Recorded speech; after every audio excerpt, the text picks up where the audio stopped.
مساء الخير، أنا المرشدة السياحية والنهاردة قصة فيلم نادر جدا. فيلمنا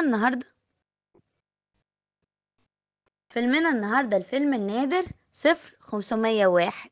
فيلم من مفقودات السينما المصرية، وممكن تكون أول مرة تسمع عنه. تاريخ العرض 11 إبريل 1932. مدة عرض الفيلم 50 دقيقة. عمر الفيلم 92 سنة، والفيلم من مفقودات السينما المصرية. من إخراج توجو مزراحي،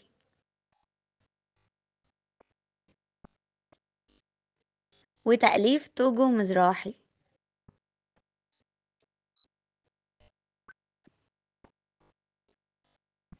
أما عن طاقم العمل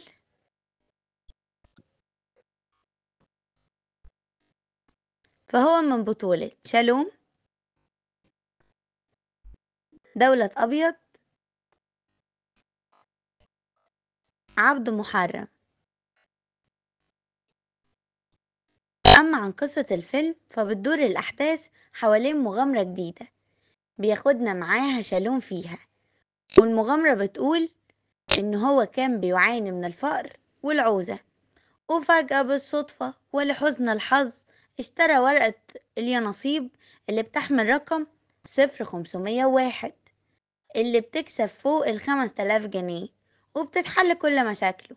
وفجأة بتجيله مشاكل أكبر، وهي الطمع من الناس، وبدال ما هو اللي كان بيحتاج لهم هما اللي بقوا يحتاجوله، لدرجة إن الدنيا ضاقت عليه وبقى يتمنى إن الفقر يرجع له تاني.